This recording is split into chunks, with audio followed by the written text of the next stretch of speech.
Good morning or afternoon, depending on your time zone. It is my great pleasure to start officially the Department Research Forum 2024-2025. Today we have our first distinguished speaker, Professor Marta Fraile, who's setting up her presentation, running a little late. It's not her fault. And I wanted to just remind you of a few things before Mariano introduces the speaker, and is actually, this is something that I addressed to anyone here who's teaching during this year, that we want to encourage master students to attend the presentations. And the way to do that is please give them credit for coming here. So some extra points at the end of the course. This is what I do with my class. I just, you can decide what an hour and a half to 2 hours is equivalent to, and you just give them extra points. That really works very well because students are very busy like us. And so far, it's worked really, really well. So please, I encourage you to do that. Of course, PhD students are encouraged to come too. They're expected to come. This is a great opportunity for you to learn how to give a good presentation, because that's something that many of you don't know how to do yet. You give your back to the audience, you don't know how to vocalize, you don't know how to be lively, you don't know how to answer questions properly. So this is how I learned how to give presentations, and I encourage you to do this. Also remember that each speaker has a host, and the host is taking the speaker out to lunch or dinner, and also is the person you should contact if you want to talk to the speaker, because the speakers make themselves available. The visitors make themselves available, including our internal speakers, who also are distinguished speakers and will also be available to meet with you if you want to. All right. So any questions before we start officially with the research forum? Any questions from the audience about anything? Remember that the speakers typically go till 12:50, one maximum, and then we have half hour for a Q&A. The discussions are always very lively, and we don't have to go till 1:30, but oftentimes we do. Sometimes we even run out of time. I'll be in charge of taking questions from the audience, and Mariano will look at the, Mariano, you will look to see who's asking a question from home. Right. Okay, so having said that, Mariano, yours. Okay, thank you.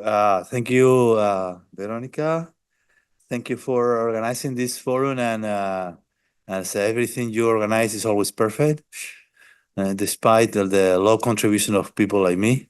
And for me, it's an honor to introduce Marta Fraile as the first person of this forum session of 2024-25 academic year. Marta Fraile, besides a very good friend, is a highly respected scholar that I serve many professional instances. To start with, she was a professor here at the UPF for a while. She left and she went to the EIU, and now she's in the Consejo Superior de Investigaciones Científicas. She's an investigator, a researcher in the Instituto de Políticas y Bienes Públicos, and she's the how's it called this in English? The vicedirectora. No? Yes, deputy. Yeah, of the Instituto. She got a PhD in the Juan Marc. She was a student of the Juan Marc and got a PhD in the European University Institute as well. And for me, it's an honor to introduce her for a lot of different reasons. But another thing is because it's few of the distinguished women in social science in this country. Which I really think we should increase substantially in the coming years.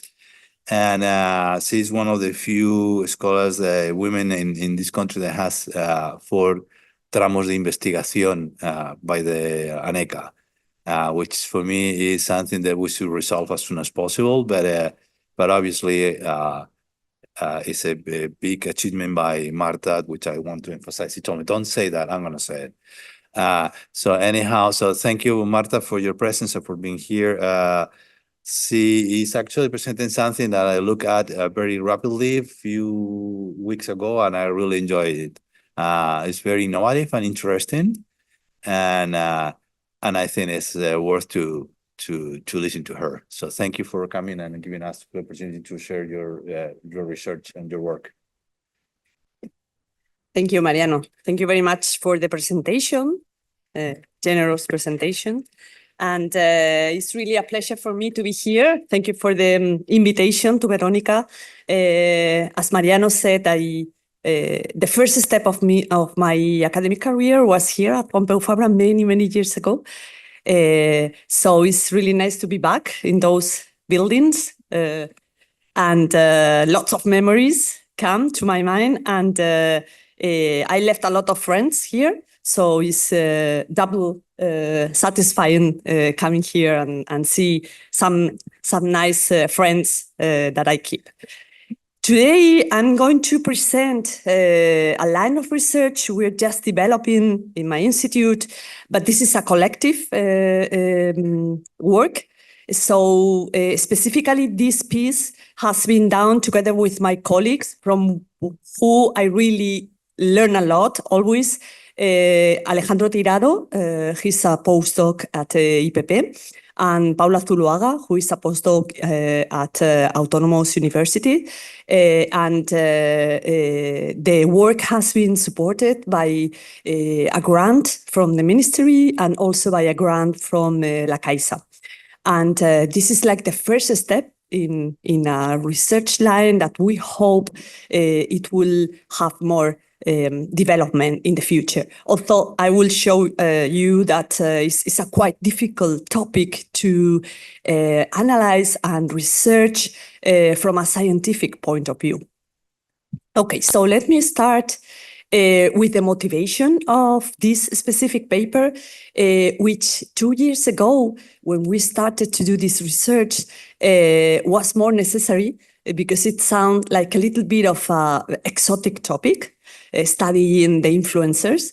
But today, I think that it's beyond discussion that influencers have a lot of power, and their relevance in the way they create contents in all the platforms, the social media platforms such as Instagram, TikTok, Twitter, Twitch, YouTube, is more and more overwhelming. So I think that it's beyond discussion nowadays, that this is an important topic.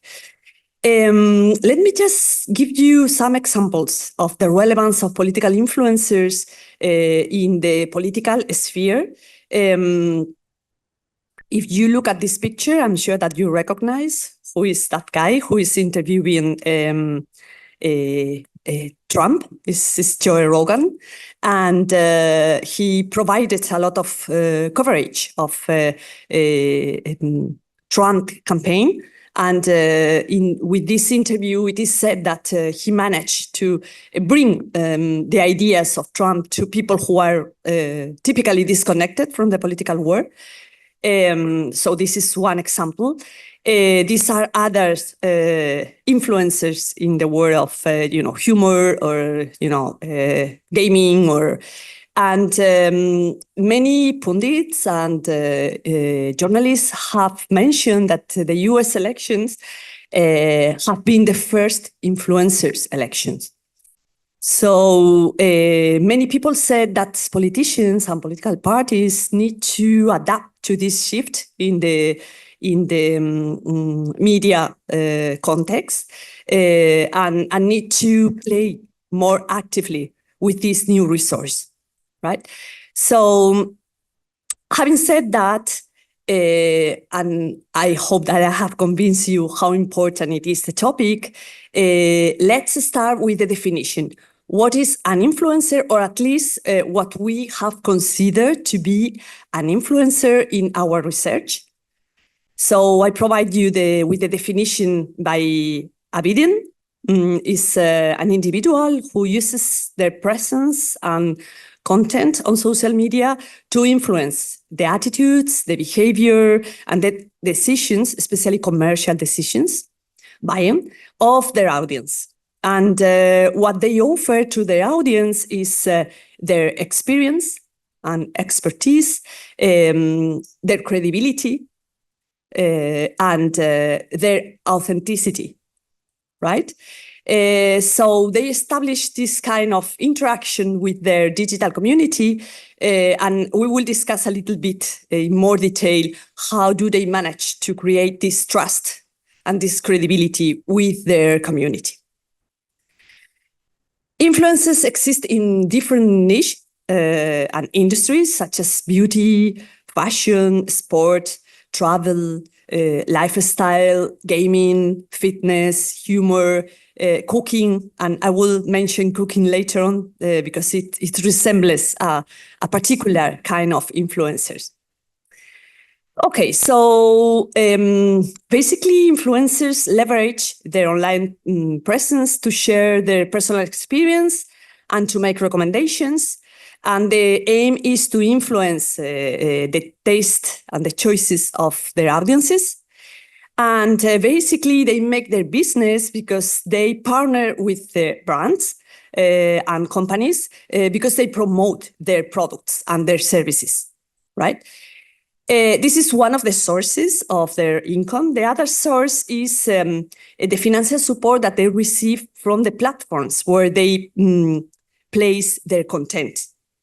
And they recover part of the sources that come from advertising, right? Because people are watching the videos, for example, in YouTube, and then advertising comes, and then they get part of these resources and money.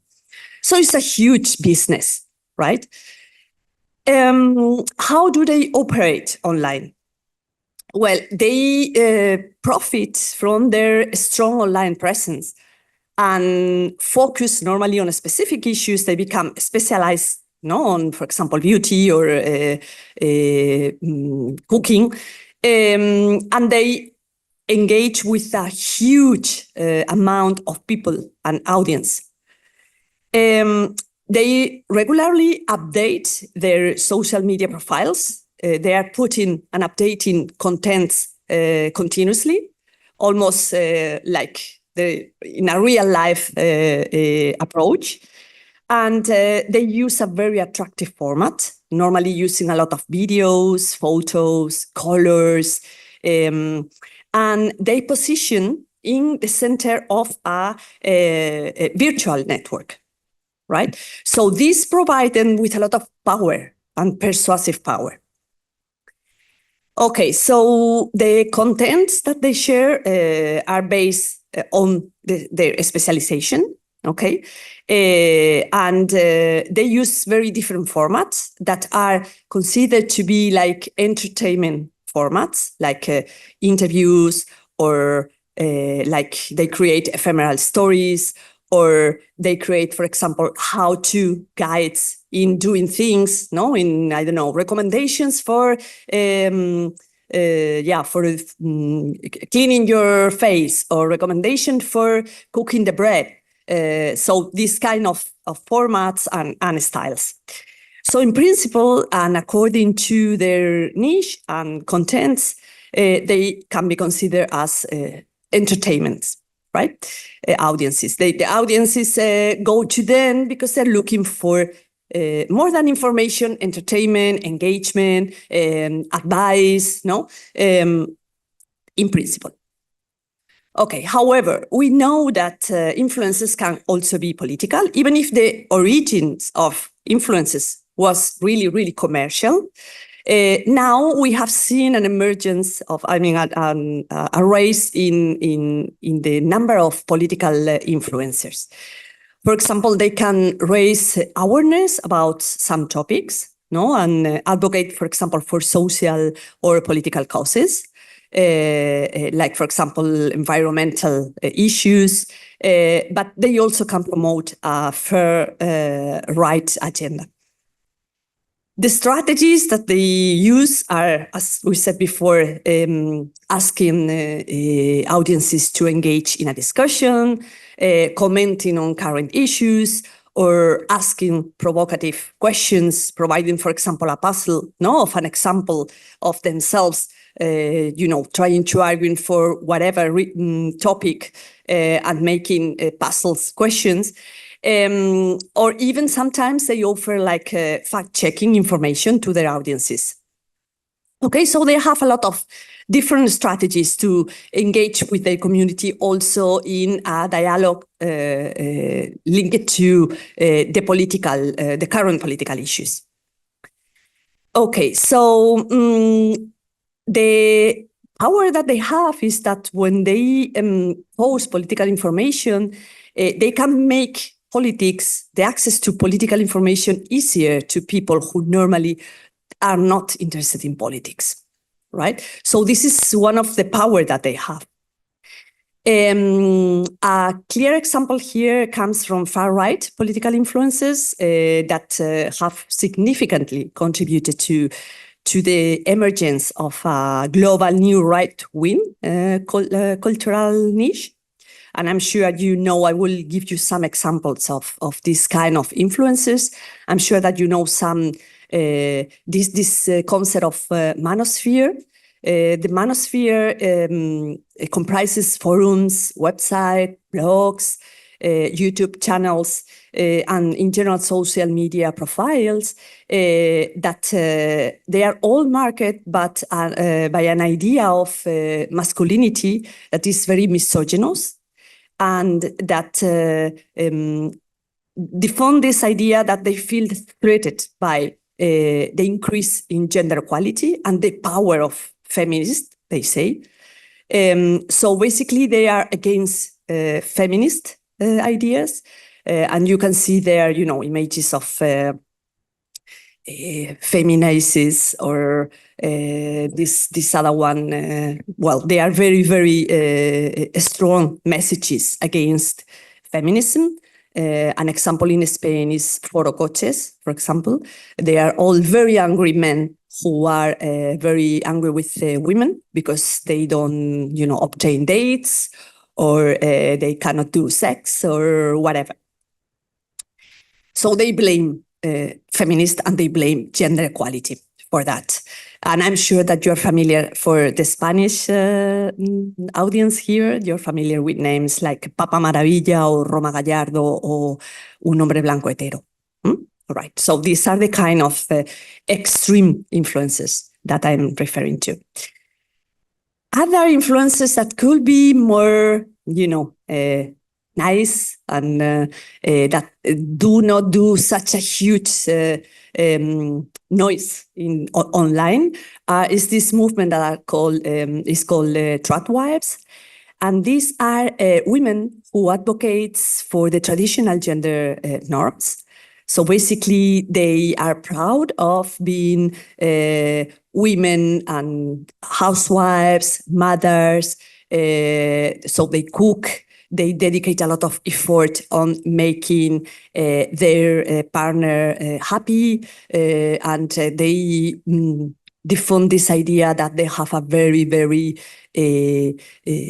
equilibrated life, very, happy and quiet. And so they resent this idea of femininity, of, being very nice and very harmonic and providing peace to family, right? In Spain, we have this Roro influencer who cooks and make a lot of things, also create her own dresses and all those things, and always transmitting this idea of a nice girl and women who really like engaging in this traditional wife life. So these are, there are some, recently I read a book in which a researcher make an ethnography of those contents online, And she was arguing that these kind of movements are even more dangerous to defend ideas because they use this format, a very nice format, not using strong words as in the case of manosphere, right? So the capacities to convince people are even higher. Okay, so these are examples, no? But in this paper, we want to focus on influencers that, at least in principle, are not political, right?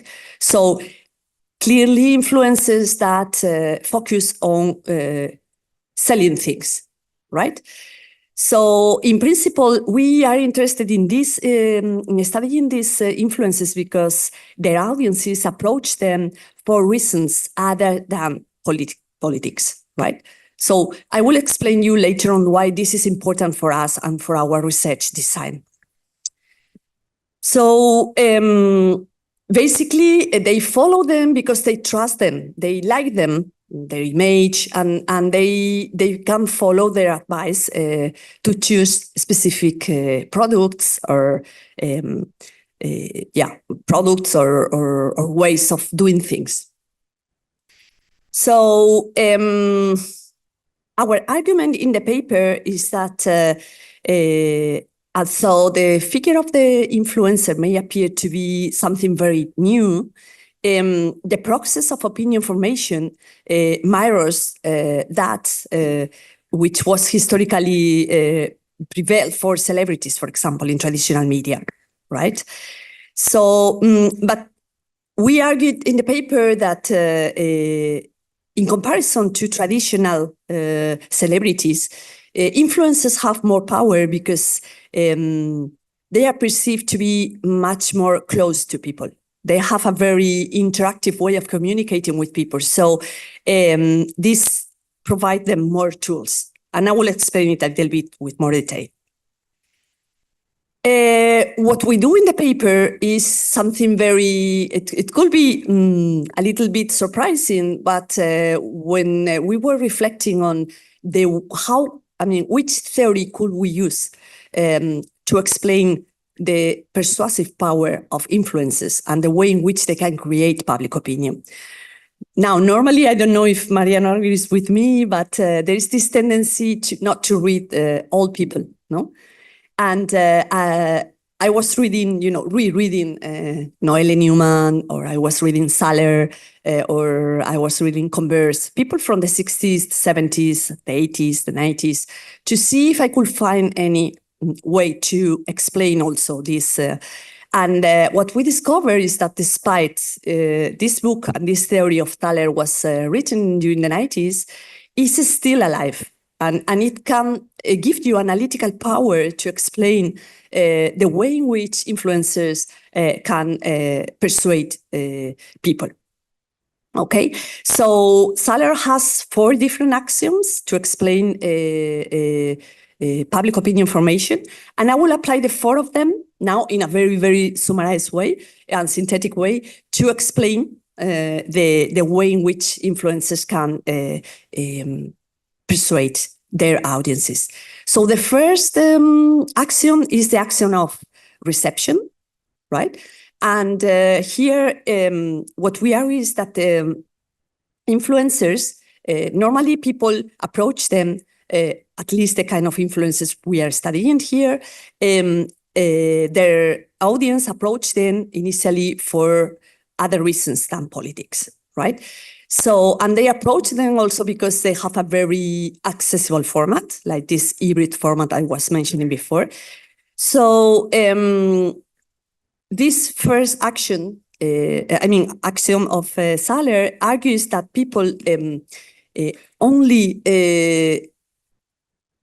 let's say, pay attention to certain messages when they are interested in those messages, right? So this implies that if you are not interested in a topic, it's very difficult that you will, follow it and dedicate time to it.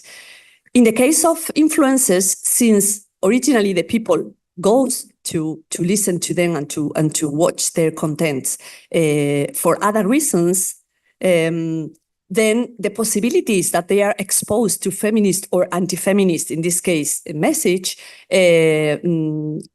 could be high, no? I mean, because if you go to a content looking for an advice for beauty, for example, and then you find incidentally a comment that is pro-feminist or anti-feminist, then according to the theory of Thaler, your mind is more open to be persuaded by that.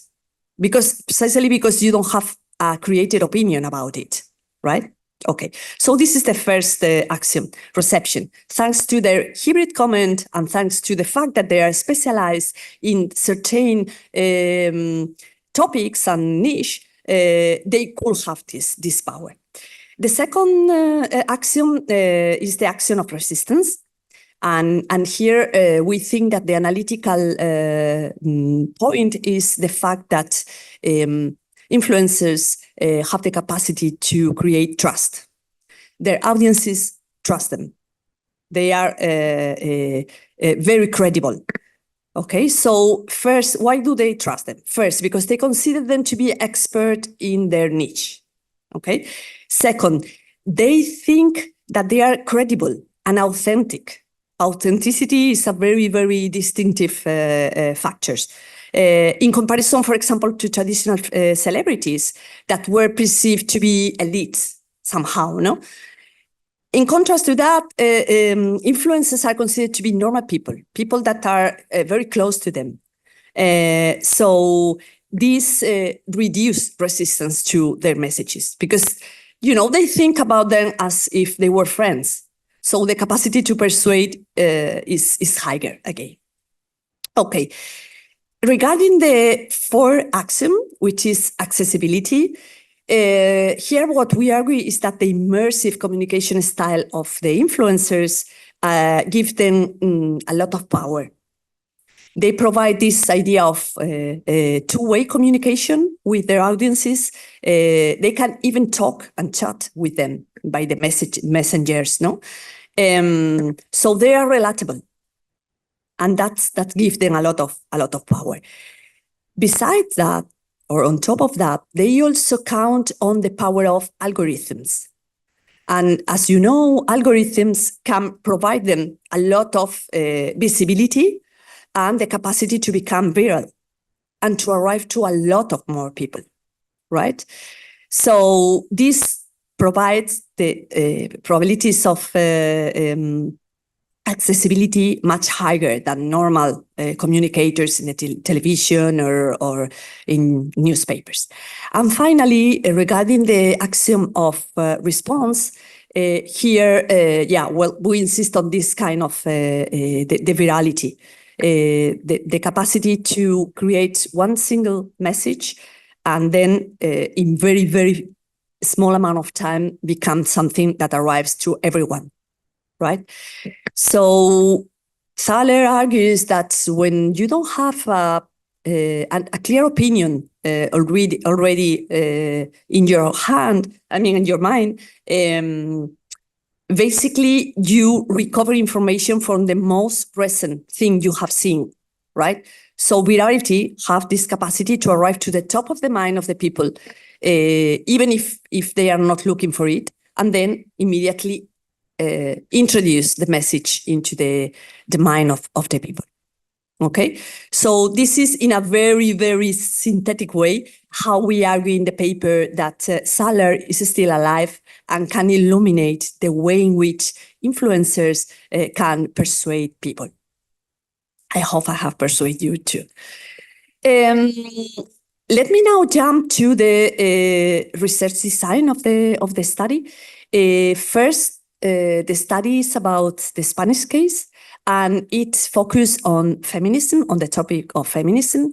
And the justification for this is that I think is beyond discussion that the emergence of feminism in the public sphere in Spain has been clear in the last years.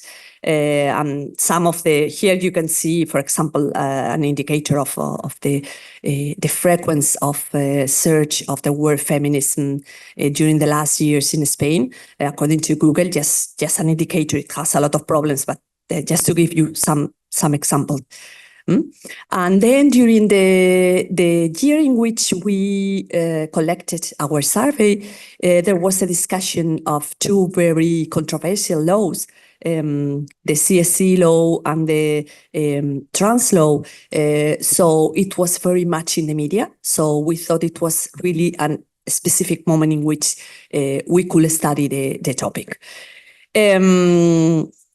Besides that, there is evidence in Spain of a kind of a backlash against feminism, and there are many articles showing an increase in the level of sexism in Spain, and not only modern sexism or benevolent sexism, but also, and what is more striking, hostile sexism, as a resemblance of those messages we were commenting before from the manosphere.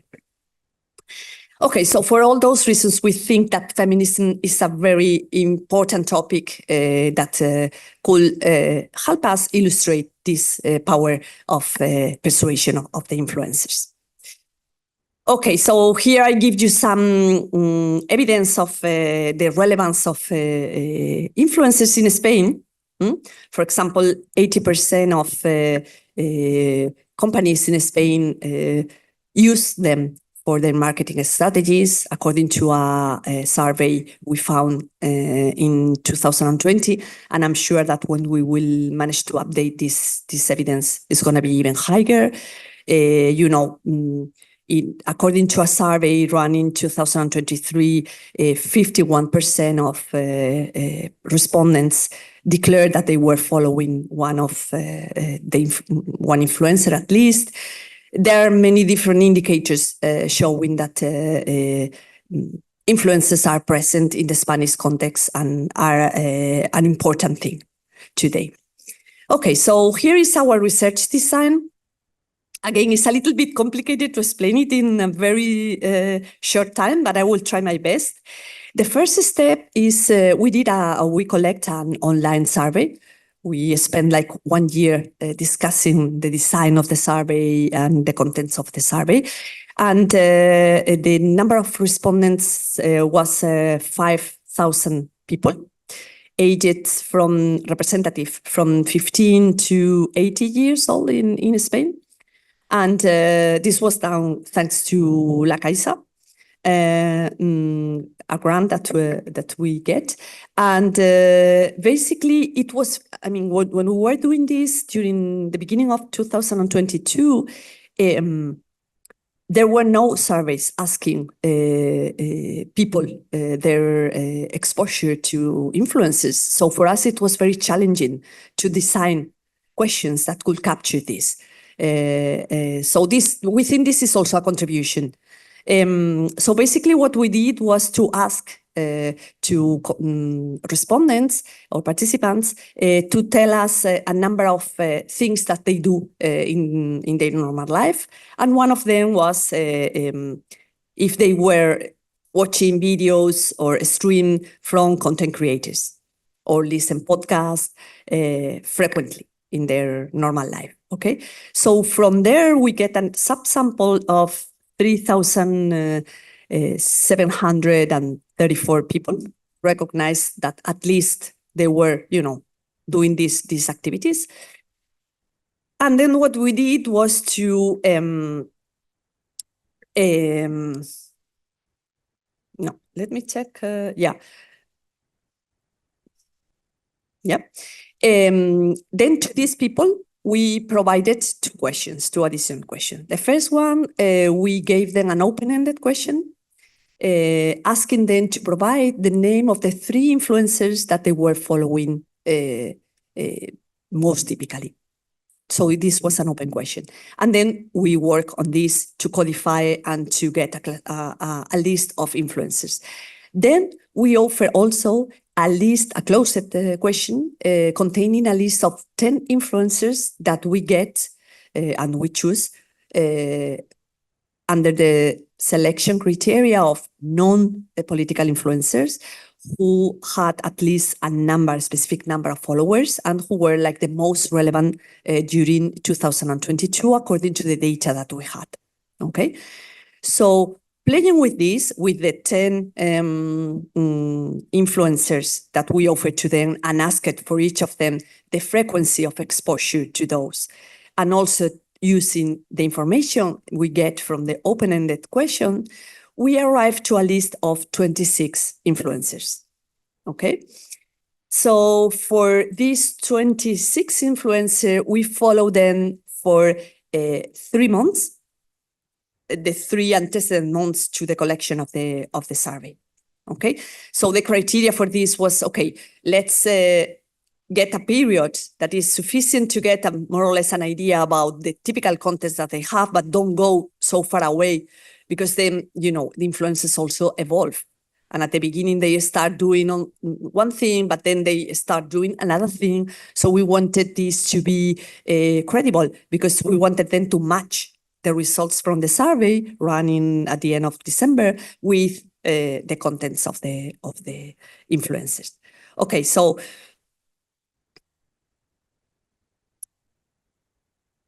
now you have an idea of how we selected the influencers and that we did content analysis. Let me start with the dependent variable of our paper. It's an index of feminism views and an index of anti-feminism views. Okay, so basically also we did some research about how to measure feminism and anti-feminism, and what we get from the existing literature was very scarce and only indicators about the extent to which people support the feminist movement or not. But there were very few items measuring people's views about feminism. So we think this is also a contribution to the literature. And here you have the 8 items we use to measure it. And feminism is essential to end patriarchy. It goes from the most, let's say, extreme pro-feminism and, let's say, challenging to the patriarchal system item, to the most extreme anti-feminist, which is feminism promotes hatred of men, right? So from there, we get all the, for example, feminism must include both women and men. Feminism is necessary to achieve true equality between men and women. And then some others that were in between. We did a content analysis from all celebrities, capturing all the arguments and sentences they were providing about feminism, because there was a very, very intense year in which everyone will have an opinion about feminism. And then this is what we use to as an inspiration to create the sentences. And for example, this typical thing, feminism is just as dangerous as sexism. Or what is important is neither feminism nor sexism, but equality, right? These were like more ambiguous messages that some actors or, you know, celebrities were using. And what we get using principal component analysis is that the first 3 get together in an index, and the last 5 get together in an index of anti-feminism, right? And well, all the indicators of internal reliability were high enough. So these are our 2 dependent variables, which somehow measure the same, but in one way or the other, against or pro. The second thing that we did was this content analysis. And then basically, as I said to you, we record 1 publication per week for the 3 months preceding the survey. And let me use that because I cannot see well. So basically, we were choosing from all their contents the one that could somehow resemble ideas about gender equality or feminism. And in case that they were not including any remote mention to feminism, gender equality, or equality between men and women, we just choose the comment or the content that provided more engagement from people. So more views and more likes. So we coded a total of 364 posts. We created a code book. And now if I do this, I think it's in OSF repository with all the instructions to our team. Now, I want to say this. The three of us were codifying, but also, and I have to thank them, there were three students who were doing at that time their master thesis, and they were collaborating also with us in codifying. I mean, we will provide them some examples, random examples, to check them, the codification we made, to see if we had a reliability. Okay, so at the end, we were kind of 8 people codifying like crazy, and we get a very, very high level of reliability. And I would like to thank all of them, Lydia, Raúl, and Maria, that were very engaged in the activity, and they get a lot of fun also, and also they get a taste about how complicated it is to make, scientific work and to codify things. And I remember very, very nice afternoons discussing some ambiguous ways of codifying things and making, different tests. And so this was a very art craft work, but we defended it in contrast to those machine learning things, because at the beginning we were trying to use those instruments, but they weren't able to get these more subtle messages that we were looking for. Of course, for those of you who are thinking on using, machine learning or dictionaries or whatever, they probably work much better for extreme messages, because they are more able to capture them. But when you want to study more subtle things, at the end, you need a lot of time, but also a lot of engage and a lot of fun doing it, and also interaction with your students and with your research fellows. Okay, so having said that, we classified the 26 influencers into 3 categories. Based on the criteria that at least 20% of their weekly posts were coded as feminist, pro-feminist, or anti-feminist. And this is the classification or the typology of the 26 influencers. We get the majority of them, 17, they were neutral, really. Okay, 4 of them were incidental. We call incidental because they were not the content. Incidental anti-feminist influencers, 4 of them. And then 5 influencers that were coded as incidental feminist influencers. And I provide one example of each of them. Ines Hernan as an incidental feminist, Dallas Review as an incidental anti-feminist. Many people tell to me, okay, Marta, you have discovered the Mediterranean. It's clear that Dallas Review is an anti-feminist, okay? But there is another trick here, is that when you look at those pictures, you think about them today. But this was done 2 years ago, when they were not so explicit about certain things. There is an evolution in the stories and the contents of all of this.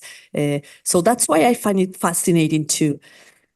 Okay, so having discovered the Mediterranean, let me jump to the 3rd step, which is a little bit more technical. And here is what we did. First, what we did was to identify for each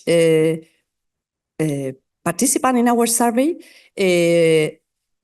those people who declared to follow the influencers, right? So basically we make a classification of people following anti-feminist influencer, people following neutral influencers, and people following pro-feminist influencer, okay? So we first started to see the profile of those, right? So here what you see is the results of a logit model in which is following one of the 3 type of influencers, and some socio-demographic characteristic, okay? And what we find is that, of course, the more age you have, the less likely is that you will follow any of the three influencers. So the down profile of followers and audiences of influencers is confirmed here. And then we find, of course, that women are more likely to follow pro-feminist influencers and less likely to follow anti-feminist influencers and no effect for neutral influencers. The other striking thing is that pro-feminist influencers are more likely to be followed by non-heterosexual people, homosexual and bisexual. And then there is a relative ideological profile, but we don't find it very huge, by which those who follow anti-feminist influencers tend to be a little bit more conservative, and those who follow feminists tend to be more leftist, which is quite normal, no? And then also they are a little bit more interested in politics. Okay, so here is a confirmation of a kind of a bias in the probabilities to be exposed to this information, but we don't think it is such huge in comparison to the differences we find, for example, in the gender or sexual orientations, as you can see here. Okay, so this is the first step. The second step is to run very naive regressions, where here you have it, the feminism index, okay? So here with some controls that we don't show, but they are there, you know, ideology, all the independent variables you have seen before. Here we only show the coefficients corresponding to women and to incidental feminist influencer. And of course, what we find is an association.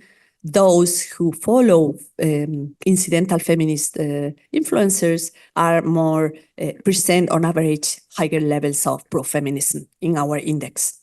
And the other way around, of course, right? If you go to,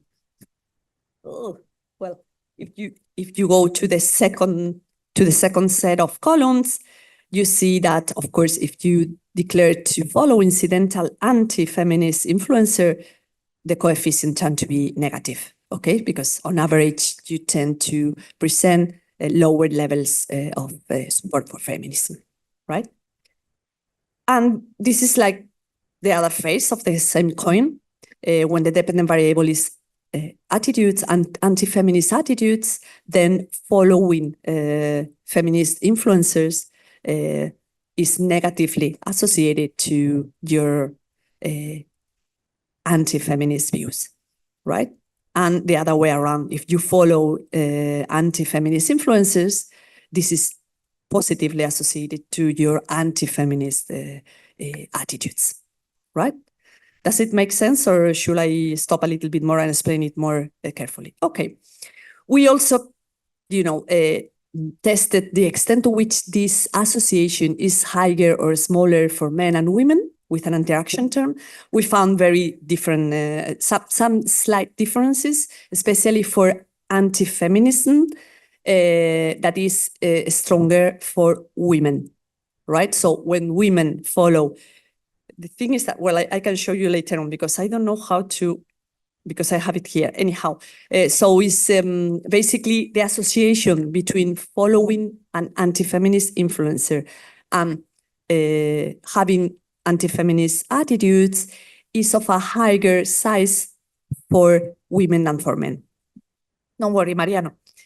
Now, the next one, but I can show you later on because and then the differences are a little bit. I'm looking at Veronica, who is a little bit worried about the time, or no? We're okay. Okay, and now is. Okay. So we're running. Okay. Later on, I will show you the interactions if you are interested, but not that huge deal. Now, the next step try to 10 minutes, okay. 8, okay. This is reducing. It's a camera. Okay, no, but I'm almost done. No, the next step is to deal with causality, because I'm sure that you are all thinking, oh, but Marta, this is too naive. You're just showing us some associations, no?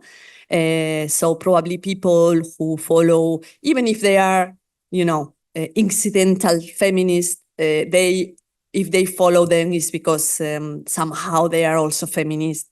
Okay, so of course we cannot say nothing about this. All our design is made trying to avoid that, precisely selecting a non-political influencer and having demonstrated that many of them are non-political. But still, we thought we could use an additional instrument to deal with this self-selection problem. And what we did was using propensity score matching and to replicate the differences. So basically, we compare people who are equal in terms of their ideology, their education, all the variables, age, and the only thing that is different between them is that one of them is a follower of an anti-feminist influencer and the other one no. Okay, so here you can see the replication of, the observational and match here in the first column, okay, that you see. This is like the average, comparing those following each influencer or not. And on the right, you see the match sample, okay? And what we get is that, it is very, very much confirmed. Of course, the size of the association is smaller because it's more conservative test when you do this propensity score matching. But basically, the differences in the levels of, in this case, is feminism. Yeah? You see, for example, in the first graph, those who do not follow incidental feminism present on average lower levels of feminism, support for feminists, than those who follow incidental feminist. And this is more or less the same pattern for all the robustness tests we check for all the comparisons you saw before in the naive OLS regression, right? Okay, so here you can see it also for the anti-feminist index. Okay, so this is what we have done. Of course, we also have another piece that show all the content analysis with a lot of detail. In this paper, we are more interested in this thing of making or illustrating the way in which public opinion could be created by influencers. So if you are interested also in the content analysis, we have also a piece on that, discussing with a lot of detail. And I have brought also some tables if you want to see them later on in the question and responses. But I wanted to conclude by saying that this paper we contribute to the literature in different ways. On the one hand, as I said before, we contribute by progressing in measurement of attitudes towards or against feminism. That was the research is very scarce, and we hope to have contributed to it. Also, we want to create or to contribute to open a new research line, studying and seriously and scientifically the role of social media influencers in shaping public opinion, not only about feminism, but in general. We can see how important it is. And we hope that, I mean, this is only a try and it has a lot of limits, as you may have noticed, but we are very honest in all the limits, but we think also that at the same time, it was a great effort to do it scientifically, and we hope to contribute to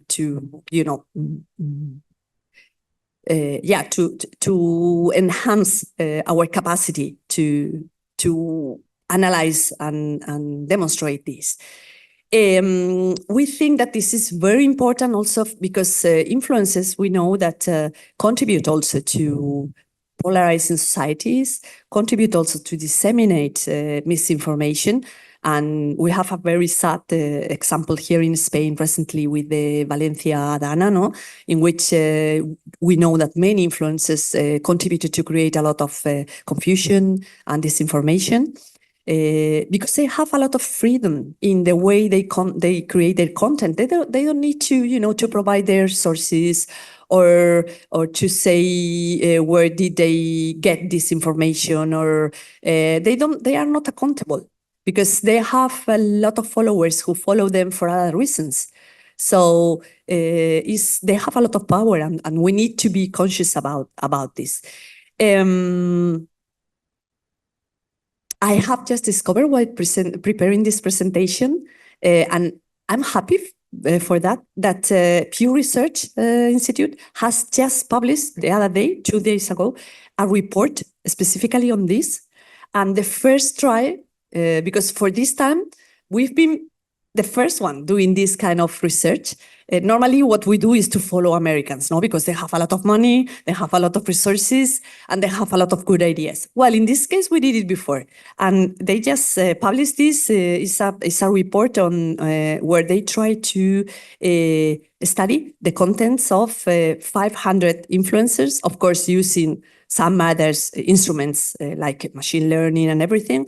And basically, they find that the majority of influencers in the United States are men, conservative men, 2 over 3 are men, and they tend to use X or their own blogs and platforms. The exception is TikTok. I was a bit surprised because TikTok has the same number of women influencer and men influencer, and are less clear in their ideology. And while the profile of audiences is pretty clear, it's the same as we get in our data. 37% of young people younger than 30 years old declare to follow them. So, well, these are the citizens of the future. So this deserves more research. And I hope to have convinced you, and happy to respond to all your questions. Thank you.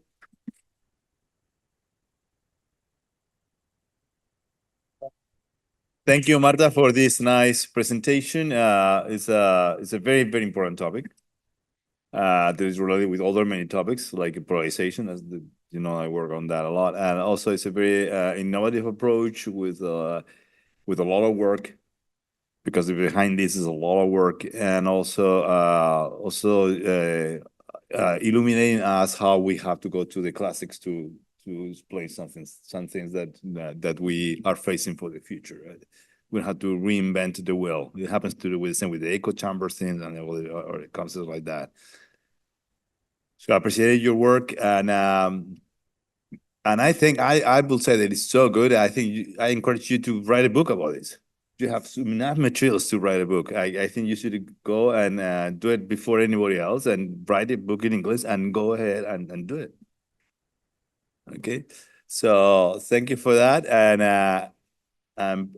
I open the floor for people who want to make any comments. I have a minor comment about your argument, which is a reference about something of political psychology that might help you to make your argument a little stronger, but I will do that after people ask you questions. Yeah, thank you, Marta. Thank you for this presentation, very clear, and congratulations for the research. It's the first time I see systematic research on influencers presented as such, in a scientific way. So congratulations. I have 2 comments. One comment on the theoretical framework. I'm not that convinced. Maybe you didn't mention the whole theoretical framework in your presentation, but I was not very convinced by the way you presented influencers. I guess that you try to make the argument that they are very powerful in shaping public opinion, but I missed, for example, I don't know, a reference. You didn't mention the word intellectuals. So all this narrative on the death of intellectuals. all the narratives on how political discourse is created in Western societies, from Michel Foucault to others that worked on how discourse is structured and created and recreated and reproduced in our societies, and why exactly influencers are so powerful.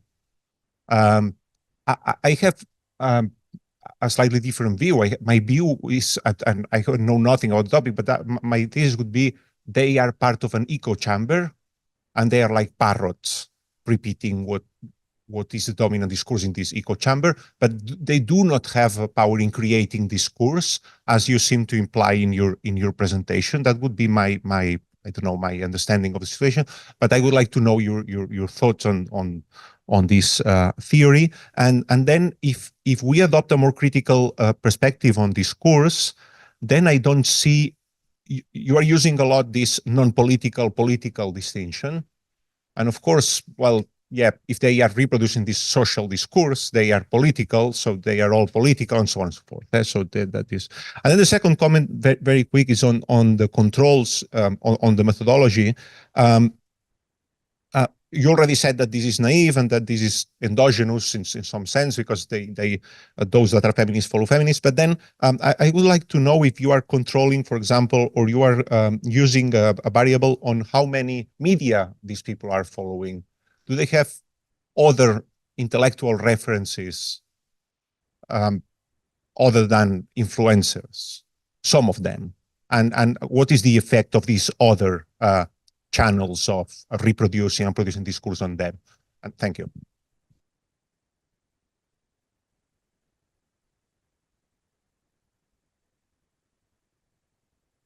Are you taking notes? Yeah. Let's do them too. Okay. Thank you so much. Thanks, Marta. This is fascinating research and very timely. I mean, even before its time. I have a quick question about the methodology, and specifically about the baseline you use when you calculate the effects or the relationships. So I thought that the baseline category was those people who followed neutral influencers. But then I'm confused about how you then also calculate an effect for those people who are following neutral influencers. So you're then comparing those to the mixed group who are following either pro or anti influencers. And I was wondering whether you thought of using the 2,000 people you excluded in the beginning as the control group and compare all three groups, the pro, anti, and neutral, to those. Thank you.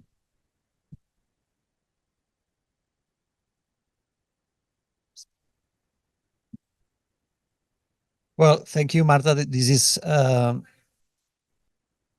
okay. Yeah.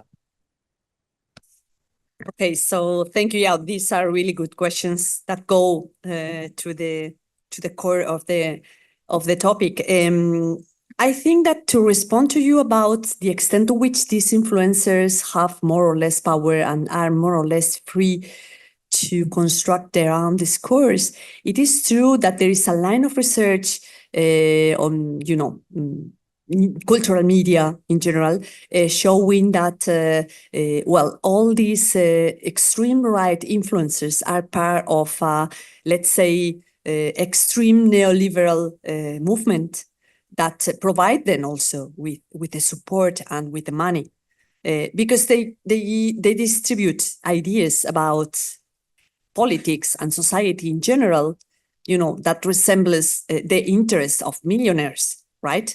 So from this point of view, I agree with you that many of them are part of this general movement. And there is this August, I read a book by someone. I can't remember the name. I will give it to you later on. A huge one where he do ethnographies, online ethnographies, following all those influencers, and he managed to classify all of them following exactly the same, using the same logic and the same strategy, communicative strategy, responding to these neoliberal extreme views about society. So my answer to you is it depends on the kind of influencer that you analyze and that you look at. But I tend to think that some of them, especially those who originally were doing and constructing their audience community on commercial niche, at least originally they were not driven by these forces, so to speak. But perhaps again, I'm naive, or they evolve. At the beginning, they are more authentic and they follow their own ideas, commercial ideas. They only want to make money, and then later on, probably they are captured, but by these, movements or trends of millionaires offering them a lot of money if they follow a path. That could be possible. No, but I don't know.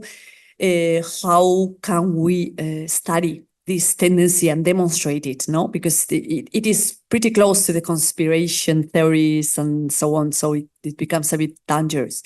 Anyhow, I think it's an important question. Then, yeah, well, I agree. What is politics? This is the problem. I mean, how can we classify a topic to be political or not? It all depends also on the concept of politics that you have in mind. No, this is a topic that I have studied quite a lot when studying gender gaps in political implication, because we know that, for example, women tend to be interested in certain topics, but not in others, like electoral topics or partition topics. Women are less attracted to them because they perceive them to be oriented in masculine terms, and they feel they are not comfortable in those spheres. But then they are more engaged in other topics like political, social topics, for example. Then when you say that, many people will tell you, no, but social policies are not politics with big names, with big labels. So yeah, again, it all depends on the concept of politics we have in mind, no? But yeah, I recognize that this could be arguable, no? The way we justify who are who are engaging in political contents and who are not, no? And what is politic and what is not. Regarding the more empirical question about our strategy to show the findings,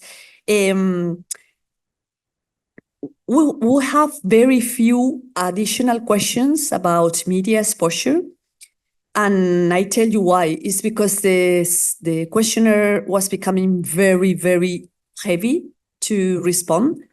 So, and especially questions about media exposure are very heavy to respond, and people get annoyed after a while.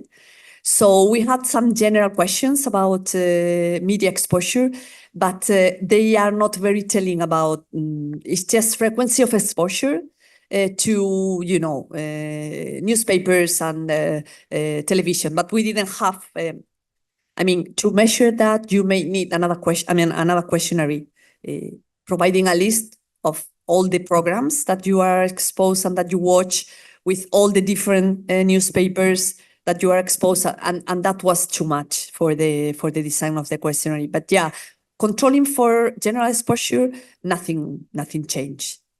Then using the other people as a comparison, as a control group, the problem is that the people who declare not to follow any kind of online contents are quite different, and basically they are older, very old, basically.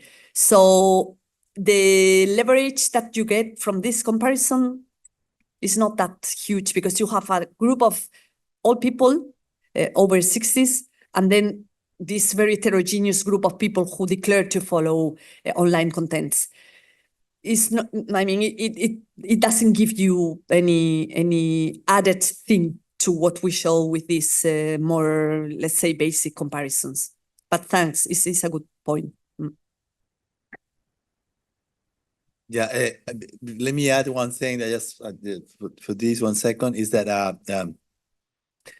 I just published last summer an article on Twitter use and social and elections or whatever in social reports. And one of the things I learned, and I think we should be more careful about the use of of the echo chambers. And I was corrected by experts about that and changing that in the paper. They told me that echo chambers entitle inactive, the creation of echo chambers entitle an active act of the receiver to be part of that echo chambers. In other words, that somebody who retweeting, somebody who is sharing content actively.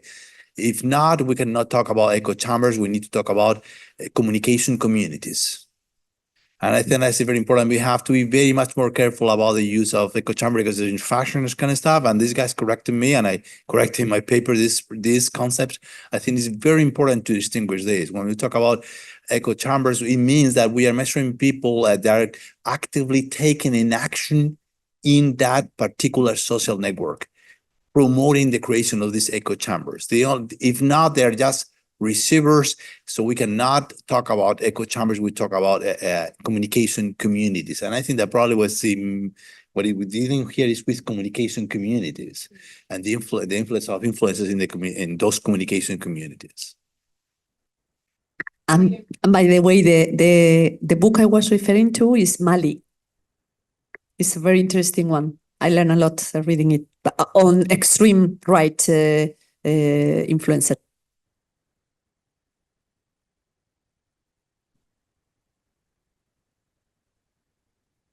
Okay, well, thank you very much, Marta. This is very, very interesting, timely, and I think that the data you've got gives a lot of opportunities to analyze aspects related to gender backlash and so on. And I have two questions. I would try to be very short. The first is that there is some evidence that in many countries and also in Spain, young people, and particularly young people, there is a growing ideological divide where young men is placing more in more conservative positions, and young women are placing themselves in a more leftist or positions. Okay, and well, I would like you to tell us if you have shown an effect on or an association with influence with ideology, and I would like you to know if you have checked to analyze precisely the younger cohort of your sample, because maybe there you can. No, I imagine that older people that already have more stable ideological positions, maybe they have not more that influence on their ideological positions. And then another very short question is that you have also said that algorithms have a role in showing different. And I understand that this is difficult to look at your data, but I wonder if you have checked what the effect of different platforms, because different platforms have different algorithms, and so and this is also very timely. We know that X, for example, is prioritizing information or one particular ideological position. So I wonder if you have checked the effect of different platforms or different social networks. Okay. Thank you. Thank you very much, Marta, for your presentation. I have also two questions. One is in relation to the context where this discussion took place, or where these influencers were posting these videos.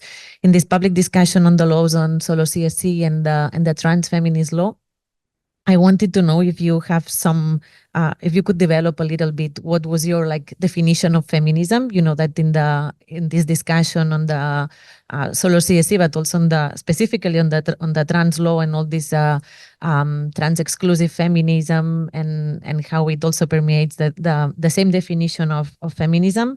And I was interested on that because when you were defining feminism, it was made public maybe some weeks ago from the Theo, that when they were asking about the word feminism, they found that many people said that, no, I'm not a feminist, especially as Roger was saying, younger men.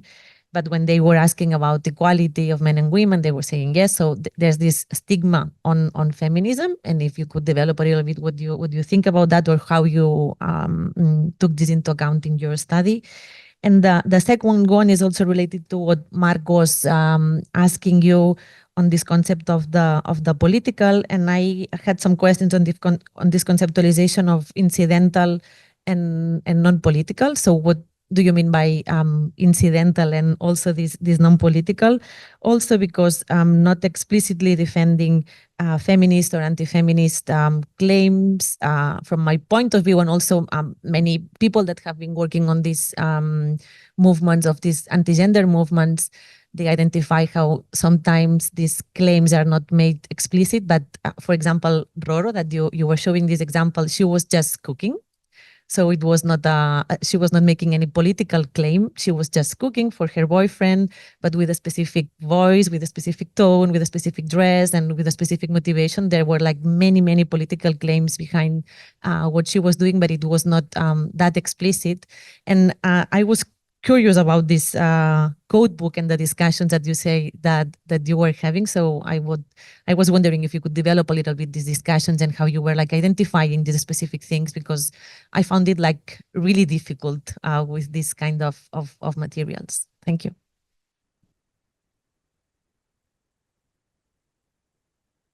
Okay, so first for the gender divide thing, yeah, we've been looking at that, and we find that yeah, there is a small difference between adolescent, 15 to 20 years old, in general, of being more pro feminist in our index of attitude index, and boys less one. But in general, this is the case for all the sample, but for this specific group, the difference is higher. So, but this was the end of 2022, and still don't see this great divide that has been theorized on base of nothing, honestly, because I haven't seen this demonstrated clearly over time. All the data I have seen, for example, with the European Social Survey, it's quite difficult to say that. I will wait a little bit to say that really, I mean, that all young boys are from right? So, but yeah, I mean, I think we've been looking at it, and some indices are there already. Then my second question, I will go to the other table.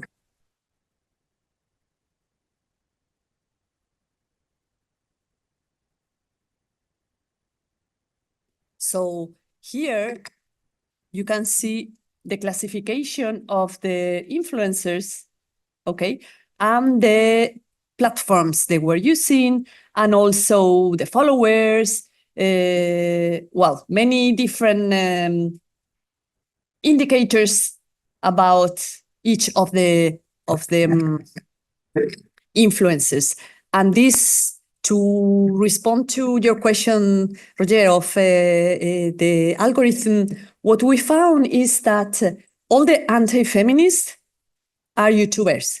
So basically, they have more capacity to arrive to more people. I mean, this is something which is a little bit sad, because the number of influencers that we studied, I mean, only 4 were classified as anti-feminist, but these are the 4 who has more followers, more engagement, and who are on YouTube, which is the platform for which algorithms help more in the distribution of the content, right? Here it is.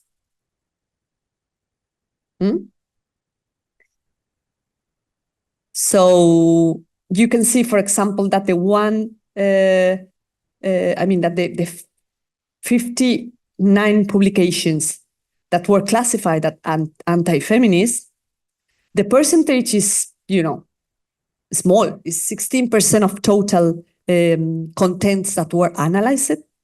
They're all from YouTube, but look at the proportion of likes and followers. It's much higher than the rest of the contents. So that's an indicator of the power that they have. I mean, very indirect. Now, on the question about the contents, I don't know, what's your name, sorry? Yeah? Maria. It's a very, very important question, and they are all very relevant.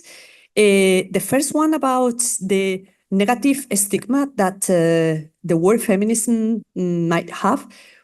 We have, in this project, we have another paper together with Nerea Gándara, who is a postdoc, and again, Paula Zuluaga, in which we used a randomized frame. This was in the same survey in 2022, where we offer people to declare their level of support to feminism, 1/3, gender equality, another third, and then equality between men and women. And the results we get are amazing. I mean, the level of support for equality between men and women is 95%. It descends a little bit to 78%, if I remember correctly, and then it drops to 52% when you consider feminism, when people are framed with the word feminism. And then from there, what we do is to offer like 3 different angles to explain and to illustrate what do people have in mind when they are framed under these levels. And basically, we have an open question, and then we do some case analysis about the words that are provided for each of the frames. Then we ask them about their emotions, to express their emotions under each of the labels. And then the third thing we do is to offer them images and then ask them to choose the images that best represent the label to which they were exposed. And it is clear. I mean, we illustrate very clearly the way the people think about feminism. They think about feminism in fight. I mean, they all resemble ideas about fight, ideas about hate against institutional feminism, hates about Irene Montero, lots of words that resemble ideas from Vox, like, for example, chiringuito. I mean, it's quite clear. And then in the images, those who were framed to the label feminism, they are choose a figure in which we saw like a hand like this, whereas the other figures that were, like men and women giving hands, or another one in which we inverted the traditional gender role, like the mother, with a construction dress and the father with a baby.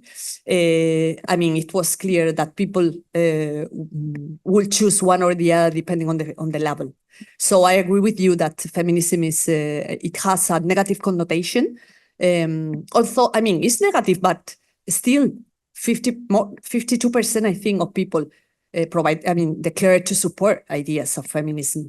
So sometimes we tend to be a little bit catastrophist, and I think this is biased because we in Spain lived in a kind of magic moment in 2018 when everyone will tell you, I am a feminist.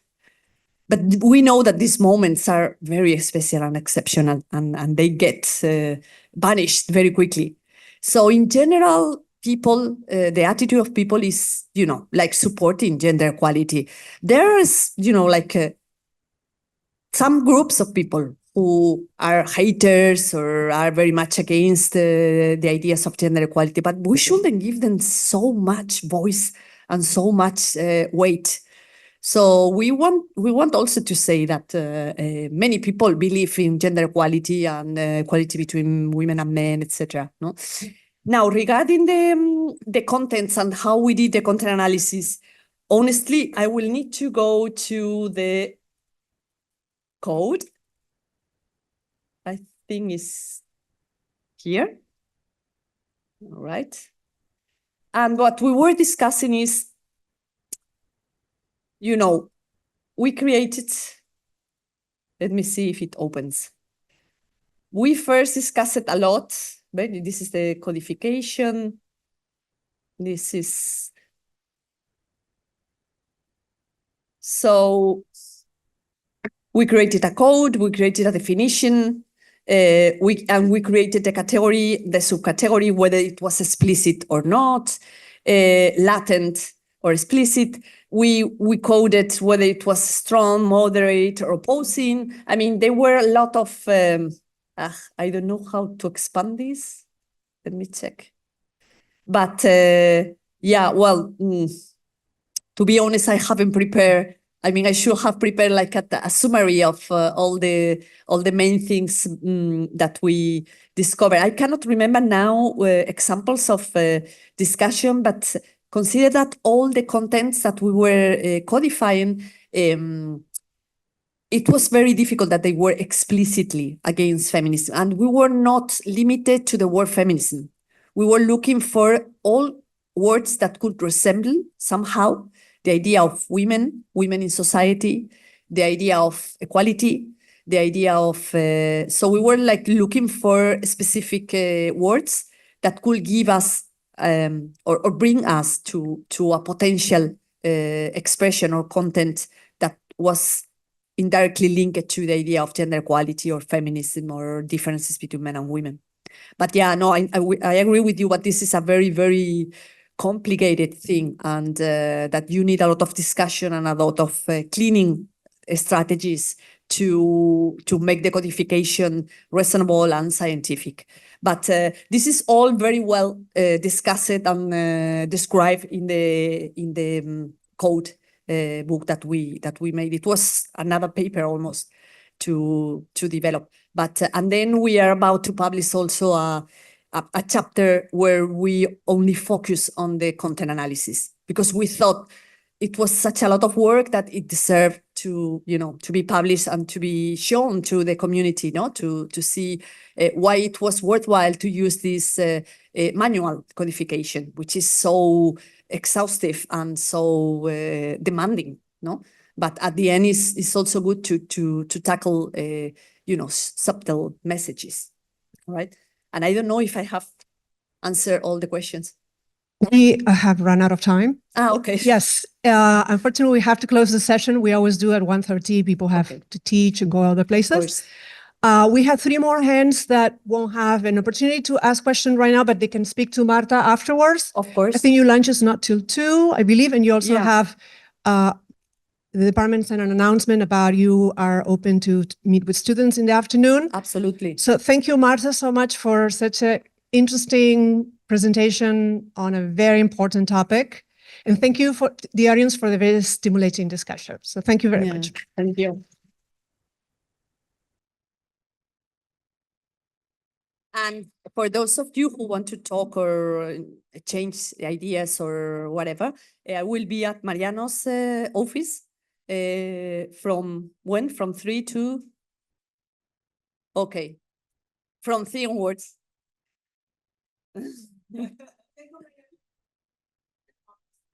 And thank you very much for having come and for all the questions that you raised that were really interesting and give us a lot of ideas about future for this developing this research. Thank you really.